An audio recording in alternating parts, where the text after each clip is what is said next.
નમસ્કાર, આપની સાથે હું છું વિધાતા. ઓક્સિજનને લઈને વડોદરાથી સૌથી મોટા સમાચાર. વડોદરાના ભાગનો ઓક્સિજનનો જથ્થો અન્ય જગ્યા પર પહોંચ્યો.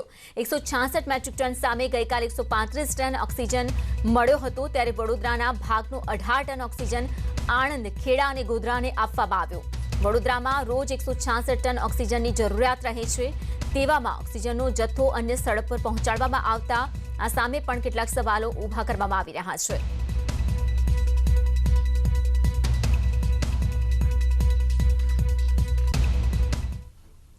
તો બનાસકાંઠામાં ઓક્સિજન પ્લાન્ટ પર કતાર લાગી. અછતને લઈને પ્લાન્ટ પર લોકોએ કતારો લગાવી. ચંડીસર ખાતે પ્લાન્ટ પર કતાર જોવા મળી. ઓક્સિજન પ્લાન્ટ પર 1 કિલોમીટર લાંબી કતાર. ઓક્સિજન લેવા માટે લોકો 6 થી 8 કલાક લાઇનમાં ઉભા રહે છે.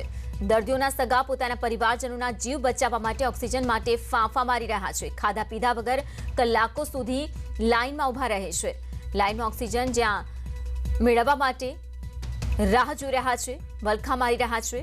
તો ઓક્સિજન પૂરું પાડવામાં સરકાર નિષ્ફળ રહી હોવાનું પણ જણાવવામાં આવી રહ્યું છે અને લોકો હવે ત્રાહિમામ પોકારી ઉઠ્યા છે. કોરોનાની બીજી લહેર લોકોને રડાવી અને તડપાવી રહી છે. સુરેન્દ્રનગર અને મોરબીમાં ઓક્સિજનની અછતને લઈને લોકોએ હોબાળો કર્યો. તો અરવલ્લીમાં રેમડેસિવિર સપ્લાય કેન્દ્રમાં ઇન્જેક્શનનો જથ્થો પૂરો થઈ ગયો. સુરેન્દ્રનગરમાં ઓક્સિજનનું ઉત્પાદન કરતી સ્ટીલમેન ઇન્ડસ્ટ્રીઝ ઉપર હોબાળાના આ દ્રશ્યો છે. હોમ ક્વોરન્ટીન થયેલ દર્દીઓ માટે સિંગલ રિફિલ મેળવવા માટે ઇન્ડસ્ટ્રીના ગેટ પર લાંબી કતાર લાગી. ધોમ ધકતા તાપમાં 2 થી 3 કલાક કતારમાં ઊભા રહેવા માટે લોકો મજબૂર બન્યા, પરંતુ આખરે તેમને ઓક્સિજનનો જથ્થો ન મળ્યો. આ બધા જીવતો બોમ્બો જ છે બધા. તમે સમજો આમાં કોઈ અને અમારે ઘરે જરૂરિયાત છે એટલે હોસ્પિટલમાં જગ્યા નથી તો અમે ઘરે ટ્રીટમેન્ટ કરી તો ઘરે તો કઈ અમને સગવડતા કરી દો. હોમ ક્વોરન્ટીન દર્દીઓને 10% ઓક્સિજનનો જથ્થો ફાળવવાની કલેક્ટરે વાત કરી હતી, પરંતુ અહીંયા તો તેનો છેદ ઉડી રહ્યો છે. દર્દીના શ્વાસ રૂંધાઈ રહ્યા છે, પરંતુ ઓક્સિજન નથી મળી રહ્યો. જે જવાબદાર વ્યક્તિ છે એને આ વાત કરો, હું એમ તમને કહું છું. તો મોરબીમાં પણ કંઈક આવા જ દ્રશ્યો જોવા મળ્યા. ઓક્સિજનની અછતને લઈને સદભાવના હોસ્પિટલે લાચારી વ્યક્ત કરી. સુપ્રિન્ટેન્ડન્ટ ડોક્ટર જયેશ પટેલે કલેક્ટરને અનેકવાર રજૂઆત કરી છતાં પણ તેમને ઓક્સિજન પૂરું પાડવામાં નથી આવ્યું. ત્યારે સંચાલકોએ હવે ઇન્જેક્શન અને ઓક્સિજન ન મળતા કોવિડ સેન્ટર બંધ કરી દેવાની તૈયારી બતાવી છે. 21 પેશન્ટ છે એ ઓક્સિજન ઉપર છે અને 3 પેશન્ટ વેન્ટિલેટર ઉપર છે. અમે ગાંધીધામ જે ગાડી મોકલી છે એ ગાડી પણ હજી આવી નથી. અમારી પાસે અત્યારે કાલ સવાર સુધી ચાલે એટલો ઓક્સિજનનો પુરવઠો છે. આપણા કલેક્ટર સાહેબશ્રી, નાયબ કલેક્ટર સાહેબશ્રી, CDMO ઓફિસરશ્રી અને જિલ્લા અધિકારી DHO સાહેબશ્રી એ બધાને ઇન્ફોર્મ કરેલું છે કે તાત્કાલિક તમે ઓક્સિજનનો જથ્થો પૂરો પાડો, બાકી આ પેશન્ટના જાન ઉપર જોખમ થશે. ઓક્સિજન નહીં હોવાના કારણે સુરત ખાનગી હોસ્પિટલમાં દાખલ દર્દીઓની મુશ્કેલી વધી છે. સુરતના અઠવા ગેટ પર આવેલ મિશન હોસ્પિટલમાં 10 દિવસથી સારવાર લઈ રહેલા દર્દીના સંબંધી મૂંઝવણમાં મુકાયા છે. દર્દીને અન્ય જગ્યાએ ખસેડવા માટે ડોક્ટરે સૂચના આપ્યા બાદ તેઓ ઓક્સિજનવાળા બેડ શોધતા નજરે પડ્યા. 10-12 દિવસથી અહીંયા છીએ, પણ આજે રાત્રે 11 વાગ્યેથી એમ કહે છે કે ઓક્સિજન નથી. તો 11 વાગ્યે કે આવતા કાલે 11 વાગ્યે તમારે કંઈ બી ટ્રાન્સફર કરી નાખજો, અહીં ઓક્સિજનનો જથ્થો ખાલી થવાનો છે. તો અમારે તો મુશ્કેલીમાં મુકાઈ ગયા. અમે 2-4 જગ્યાએ ફોન કર્યો, પૂછ્યું, પણ કંઈ પણ બેડ ખાલી નથી. તો અરવલ્લીમાં પણ રેમડેસિવિર ઇન્જેક્શનનો જથ્થો પૂરો થઈ ગયો. ખાનગી કોવિડ હોસ્પિટલ પાસે રેમડેસિવિર ઇન્જેક્શન જ નથી. રેમડેસિવિરના ઇન્જેક્શનની માંગની સામે માત્ર 50% જથ્થો જ આપતા હવે સ્થિતિ ભયજનક બની છે. પાટણમાં ઓક્સિજનની અછતની સ્થિતિ વિકટ બનતી જઈ રહી છે. અનેક દર્દીઓ સારવાર પહેલા જીવ ગુમાવી રહ્યા છે. ત્યારે હવે HNGUમાં જ ઓક્સિજનનો પ્લાન્ટ સ્થાપવાની તૈયારીઓ શરૂ કરાઈ છે. હેમચંદ્રાચાર્ય ઉત્તર ગુજરાત યુનિવર્સિટી તેના કેમ્પસમાં જ ઓક્સિજન પ્લાન્ટ ઊભો કરવાની તૈયારી દર્શાવતા આપાતકાલીન કુલપતિ અને EC મેમ્બર સાથે બેઠક યોજવામાં આવી હતી, જેમાં પ્લાન્ટ માટેની જરૂરી ચર્ચા થઈ. આખરે ઓક્સિજન પ્લાન્ટ માટે સર્વસંમતિથી મંજૂરી આપવામાં આવી છે. પાટણમાં માત્ર એક જ ખાનગી ઓક્સિજન પ્લાન્ટ હોવાથી ઓક્સિજનની સ્થિતિ વિકટ બનતી જઈ રહી છે. ત્યારે હવે વધુ એક પ્લાન્ટ તૈયાર થતાં જિલ્લામાં ઓક્સિજનની અછત દૂર થશે અને દર્દીઓને રાહત મળશે. કોરોનામાં ઓક્સિજનનું સંજીવનીનું જે કામ કરે છે, પણ દેશમાં ઓક્સિજનને લઈને અછત સર્જાઈ છે. ઓક્સિજનના અભાવે દર્દીઓ દમ તોડી રહ્યા છે. ત્યારે સવાલ થાય છે કે કોરોનાની બીજી લહેરમાં કેમ વધુ ઓક્સિજનની જરૂર પડી રહી છે. શહેર શહેર કોરોનાનો કહેર ભયાનક રૂપ ધારણ કરી રહ્યું છે. તેવામાં શ્વાસોને ચલાવતા ઓક્સિજનની અછત સર્જાઈ રહી છે. બીજી લહેરમાં ઓક્સિજનની અછત થઈ દર્દીઓ મોતનું કારણ બની રહી છે. કોરોના વાયરસના ઇન્ફેક્શનની શરૂઆતથી જ તેની અસર આપણા ફેફસા પર પડે છે. ધીમે ધીમે ઓક્સિજન પ્રમાણ ઓછું થાય ત્યારે મલ્ટી ફેઇલ ઓર્ગનની પરિસ્થિતિ ઊભી થાય છે. આ કારણોસર ડોક્ટરો દર્દીઓને ઓક્સિમીટરની મદદથી ઓક્સિજન લેવાની દેખરેખ રાખવા સલાહ આપી રહ્યા છે. ત્યારે સવાલ થાય કે ઓક્સિજનની જરૂર છે.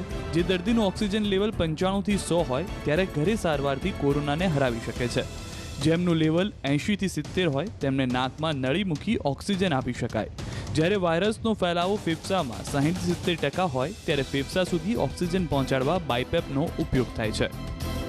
ઘણા બધા લોકો એવા બન્યા છે કે જે લોકોને સમયસર બધી જ દવાઓ અને ટ્રીટમેન્ટ અપાઈ હોય એવા લોકો 20-20 દિવસ દોઢ મહિનો વેન્ટિલેટર પર રહ્યા હોય અને પછી એ લોકો એકદમ સ્વસ્થ થઈને પાછા આવ્યા છે. તમારામાં રોગ પ્રતિકારક શક્તિ સારી હોય તો તમે ચોક્કસ આ બધાને માત આપી અને બહાર આવી શકો. નોર્મલ વ્યક્તિ કે જે કોવિડ દર્દી નથી તેને 2 થી 3 લીટર આપવામાં આવતું હોય છે ઓક્સિજન. કોરોના વાયરસના દર્દીને બાયપેપ વડે 1 મિનિટમાં 15 લીટર જેટલો ઓક્સિજન આપવો પડે છે અને કન્ડિશન સિરિયસ હોય ત્યારે 5 લીટર અપાય છે. હાલ આવા સમયમાં કોવિડ દર્દીને સૌથી વધારે ઓક્સિજન આપવામાં આવે છે. બીજું, જ્યારે દર્દી વેન્ટિલેટર પર હોય ત્યારે પરિવારમાં ડરનો માહોલ હોય છે, પણ સામાન્ય સંજોગોમાં 10 થી 15 દિવસ કે મહિના સુધી વ્યક્તિ વેન્ટિલેટર પર જીવતી હોય છે અને તેના શરીરના અવયવોમાં સુધારો જોવા મળે છે. વેન્ટિલેટર કૃત્રિમ ફેફસાનું કામ કરે છે. ફેફસાને નુકસાન વધારે હોવાથી ફેફસાને આરામ આપવા વેન્ટિલેટર મૂકવામાં આવતું હોય છે. ફેફસાને આ સમય દરમિયાન દવાથી સાજા કરવામાં આવે છે. દીપિકા ખુમાણ, ન્યૂઝ 18 ગુજરાતી, અમદાવાદ. પદ્મશ્રી કવિદાદ બાપુનું નિધન થયું છે. કવિદાદના નિધનથી કલા જગતમાં શોકનો માહોલ સર્જાયો છે. ગરબા ગિરનારના કવિદાદને પદ્મશ્રી સન્માનિત કરવામાં આવ્યા છે. તો કવિદાદ મૂળ ઈશ્વરિયાના હતા. 82 વર્ષીય કવિદાદને પદ્મશ્રી પુરસ્કારથી સન્માનિત કરવામાં આવ્યા હતા. પદ્મશ્રી પહેલા કવિદાદને ગુજરાત ગૌરવ અને ઝવેરચંદ મેઘાણી એવોર્ડ પણ એનાયત કરવામાં આવ્યો હતો. તેમની રચનામાં માટીની મહેક અને ગુજરાતની પરંપરાની ઝલક છે. તેથી તેમની દરેક રચના સૌ કોઈને એટલી જ પોતીકી લાગે છે. કવિદાદની વિદાય. કવિદાદનું મૂળ વતન વેરાવળ તાલુકાનું ઈશ્વરિયા ગામ છે. જૂનાગઢના પદ્મશ્રી કવિદાદનો સોમવારે રાત્રે 8 વાગ્યાની આસપાસ નિધન થયું હતું. નિધનના સમાચાર મળતા ચારણ ગઢવી સમાજમાં શોકનો માહોલ સર્જાયો. મંગળવારે સવારે ધુનાના ગામે અંતિમ સંસ્કાર કરવામાં આવ્યા. વર્ષ 1984 થી 89 દરમિયાન સ્વર્ગસ્થ નારસીભાઈ પઢિયાર તેમને જૂનાગઢ લાવ્યા અને 15 થી વધુ ગુજરાતી ફિલ્મો માટે ગીત લખ્યા. અગાઉ ગુજરાત ગૌરવ તથા ઝવેરચંદ મેઘાણી એવોર્ડ એનાયત કરાયો હતો. કવિદાદે 15 થી વધારે ગુજરાતી ફિલ્મો માટે ચિરસ્મરણીય ગીતો લખ્યા છે. કન્યા વિદાયનું ગીત કાળજા કેરો કટકો ગાંઠથી છૂટી ગયો તેમની અમર રચના ગણાય છે. કવિદાદના સર્જન પર યુનિવર્સિટીના વિદ્યાર્થીઓએ PhD સંશોધનો કરેલા છે. તો દાદુદગાડ ગઢવી અક્ષર મંદિર નજીકની રાજમોતી સોસાયટીમાં રહેતા હતા. પદ્મશ્રી એવોર્ડ લેવાનો બાકી રહી ગયો. કવિદાદની 26મી જાન્યુઆરી 2021ના પદ્મશ્રી એવોર્ડ માટે પસંદગી કરવામાં આવી હતી. તો હજુ તેમને એવોર્ડ એનાયત નથી થયો. સંભવત કોરોનાના કારણે એવોર્ડ વિતરણ ફંક્શન શક્ય નથી બન્યું. તો કવિદાદ બાપુના નિધન પર PM મોદીએ પણ ટ્વીટ કર્યું છે અને દુઃખ વ્યક્ત કર્યું છે. PM મોદીએ લખ્યું છે કે લોક સાહિત્યના ક્ષેત્રે તેમનું યોગદાન પ્રદાન હંમેશા યાદ રહેશે.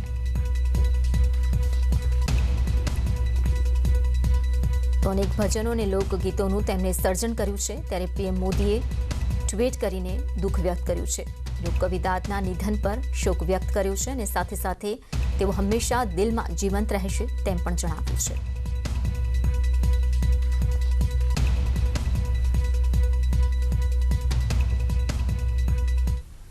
રાજ્યમાં કોરોનાના સંક્રમણની ચેન તોડવા મોટાભાગના શહેરો અને ગામડાઓ સ્વૈચ્છિક લોકડાઉન તરફ વળ્યા છે. બેકાબુ બનેલી સ્થિતિને કાબૂમાં લેવા માટે લોકો લોકડાઉનને જ એકમાત્ર ઉપાય માની રહ્યા છે. કોરોનાના કહેરથી બચવા સ્વૈચ્છિક લોકડાઉન. જાન હૈ તો જહાન હૈ માની ગામડાઓ થઈ રહ્યા છે સ્વયંભૂ બંધ.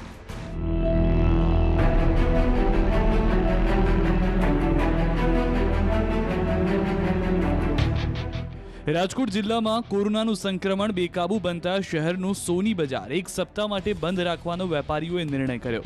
તો બીજી તરફ રાજકોટના સીમાડે આવેલા આણંદપર નવા ગામના લોકોએ આજથી એક સપ્તાહનું સ્વૈચ્છિક લોકડાઉન જાહેર કર્યું છે. છોટાઉદેપુર જિલ્લાના કેટલાક ગામડાઓ પણ આજથી 7 દિવસ સ્વયંભૂ બંધ રહેશે. પાવી જેતપુરના સરપંચ અને વેપારીઓએ 7 દિવસ સુધી સંપૂર્ણ રીતે બંધ રાખવાનો નિર્ણય કર્યો છે, ત્યારે ગામના બજારો સુમસામ જોવા મળ્યા. પંચમહાલના મોરવા હડફના મોરામાં તંત્ર અને વેપારીઓની બેઠક મળી, જેમાં રવિ, સોમ અને મંગળ એમ 3 દિવસ સુધી બજારો સંપૂર્ણ બંધ રાખવાનો નિર્ણય કરાયો. જ્યારે અન્ય દિવસોમાં પણ દુકાનો સવારે 8 વાગ્યાથી બપોરે 2 વાગ્યા સુધી જ ખુલ્લી રાખવામાં આવશે. નવસારીના ચીખલીમાં પણ 28 એપ્રિલથી 5 મે સુધી 7 દિવસનું સ્વૈચ્છિક લોકડાઉન રાખવાની જાહેરાત કરાઈ છે. ચીખલીમાં આવશ્યક ચીજવસ્તુઓ સિવાયની તમામ દુકાનો બંધ રહેશે. આ તરફ યાત્રાધામ બહુચરાજી આવતીકાલે સંપૂર્ણ બંધ રહેશે. ચૈત્રી નવરાત્રિમાં મોટી સંખ્યામાં ભીડ થતી હોવાથી ગ્રામ પંચાયતે સ્વયંભૂ બંધનો નિર્ણય કર્યો. સાથે જ દર્શન માટે આવતા પગપાળા સંઘ અને રથના પ્રવેશ પર પ્રતિબંધ લગાવી દીધો. બહુચરાજી સિટી અને મંદિર તરફ કોઈ રથ કે દર્શનાર્થીઓ પ્રવેશ નહીં કરી શકે. સાબરકાંઠાના મુખ્ય શહેરો પણ સ્વયંભૂ બંધ તરફ વળ્યા છે. ઈડરમાં આવતીકાલથી 8 દિવસ સુધી સંપૂર્ણ લોકડાઉન રહેશે, જ્યારે પ્રાંતિજમાં પણ 26 એપ્રિલથી 3 મે સુધી 7 દિવસ માટે સ્વયંભૂ બંધ રાખવાનો નિર્ણય કરાયો છે. આવશ્યક ચીજવસ્તુઓ સાથે દવાની દુકાનો જ ખુલ્લી રહેશે. મોડાસાના ટિંટોઈ ગામમાં 24 કલાકમાં 7 લોકોના મોત થતાં લોકોમાં દહેશત ફેલાઈ છે, જેના કારણે બજારો સ્વયંભૂ જ બંધ જોવા મળી રહ્યા છે. ગામડાઓમાં મૃત્યુદર વધતા ગ્રામજનોમાં ભયનો માહોલ જોવા મળી રહ્યો છે, જેના કારણે સ્વયંભૂ બંધ જોવા મળી રહ્યા છે. Bureau report, news 18 Gujarati. તો અમદાવાદમાં પાનના ગલ્લા બાદ હવે હેર સલૂનની દુકાનો બંધ કરવા એમસીએ નિર્ણય કર્યો છે. સલૂન પર કોરોનાના નિયમોનું પાલન ન થતાં કોર્પોરેશને નિર્ણય લીધો. 1 અઠવાડિયા સુધી બંધ રહેશે હેર સલૂન અને બ્યુટી પાર્લર. અમદાવાદમાં કોરોનાના વધતા કેસના કારણે કથળતી સ્થિતિને સંભાળવા માટે અમદાવાદ મ્યુનિસિપલે વધુ એક આકરો નિર્ણય લીધો. થોડા દિવસ પહેલા પાનના ગલ્લા અને ચાની લારીઓ બંધ કરાવી દેવાના આદેશ બાદ એમસીએ હવે શહેરમાં હેર કટિંગ સલૂન બંધ કરાવ્યા, જેને લઈ સોમવાર સવારથી જે ખાસ ડ્રાઈવ યોજાઈ. નવો આદેશ ન આવે ત્યાં સુધી શહેરમાં હેર કટિંગ સલૂન બંધ રહેશે. જો કે હાલ પૂરતો તો 1 અઠવાડિયા સુધી જ બંધ રાખવાનો નિર્ણય લીધો છે, પરંતુ આ નિર્ણય લંબાવી પણ શકાય છે. એમસીનું માનવું છે કે હેર સલૂનમાં લોકો ભીડ કરી રહ્યા છે, લોકો અહીં કામ વગર બેસી રહે છે. આજે સવારે અમે તમામ હેર કટિંગ સલૂન અને બ્યુટી પાર્લરો ચેક કર્યા હતા. 4-5 માણસ બેઠા હોય, એમનો 4-5 જણનો સ્ટાફ હોય છે, 2-4 લોકોના વાળ કપાતા હોય છે, 2-4 લોકો બેઠા હોય છે, એટલે સોશિયલ ડિસ્ટન્સનો બિલકુલ અભાવ હોય છે. આમાં આ 8-10માં કયો વ્યક્તિ સંક્રમિત હશે, કોણ સંક્રમિત હશે, એ કંઈ કહી શકાય એમ નથી. એટલે અત્યારે અમે એ લોકોને આ સલૂનો બંધ કરવા માટેની સૂચના આપી છે. સહયોગ કર્યો છે એ લોકોએ અને સલૂનો બંધ કર્યા છે. અન્ય હુકમ ન કરીએ ત્યાં સુધી હમણાં એમને આ સલૂન બંધ રાખવાના રહેશે. અત્યારે હાલ અમે એમને 5-6 દિવસ માટેનું કહ્યું છે કે 1 વીક માટે તમે બંધ રાખો. મહત્વનું છે કે શહેરમાં સતત ચોથા દિવસે કોરોનાના 5000થી વધુ કેસ નોંધાયા, જેના કારણે એએમસી દ્વારા શહેરમાં હેર સલૂન બંધ કરાવવામાં આવ્યા. અને મહત્વના સમાચારો સાથે પાછા ફરીએ એક બ્રેક બાદ.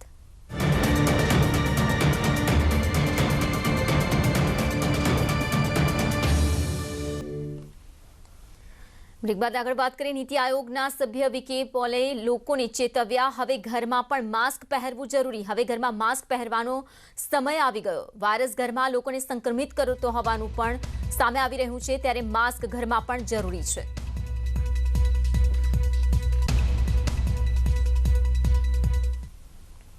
अगर घर में एक पॉजिटिव व्यक्ति है तो जैसे अभी दिखाया कि उसको बहुत ज़रूरी है कि वो मास्क पहने, क्योंकि वो फेंक रहा है वायरस बाकियों को. और बल्कि अब मैं कहना चाहूँगा कि सीधा टाइम आ गया कि घर में हम वैसे ही अब मास्क पहनना शुरू करें.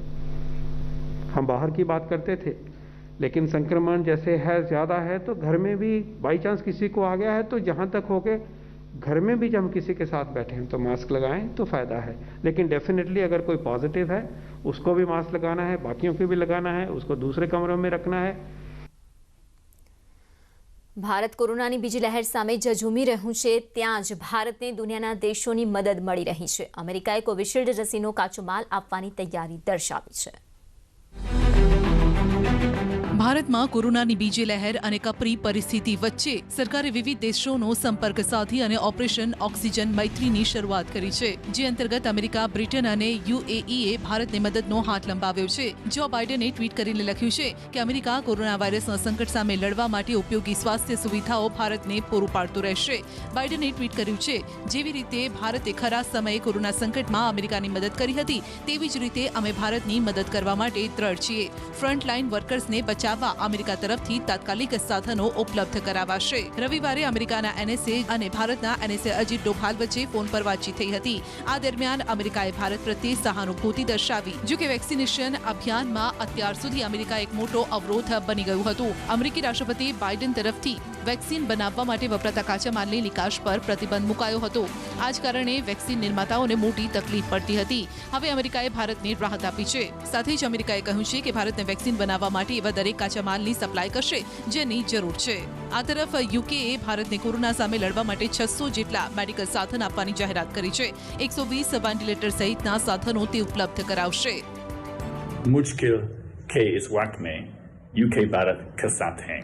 प्रधानमंत्री बोरिस जॉनसन ने आज ऑक्सीजन कंसंट्रेटर्स और वेंटिलेटर्स भारत को भेजने का फैसला किया है.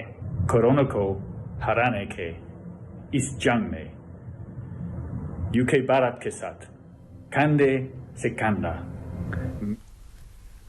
તો આ તરફ કોરોના સામેના જંગમાં બ્રિટન પણ ભારતની મદદે આવ્યું છે અને સવારે જ્યાં બ્રિટનથી પ્રથમ જથ્થો ભારત આવી પહોંચ્યો છે. 100 વેન્ટિલેટર સાથે પ્લેન પહોંચ્યું ભારત. 95 ઓક્સિજન કોન્સન્ટ્રેટર લઈને યુકેથી ભારત પ્લેન પહોંચ્યું છે.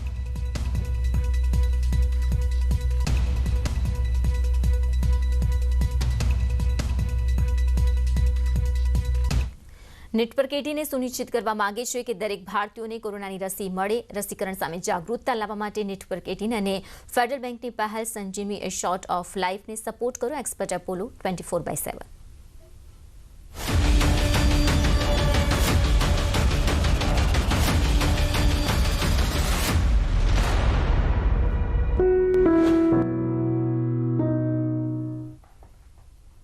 તો હતા અત્યાર સુધીના ખાસ સમાચાર. વધુ સમાચાર અને અપડેટ્સ જોવા માટે આપ જોડાયેલા રહો ન્યૂઝ 18 ગુજરાતી સાથે. નમસ્કાર.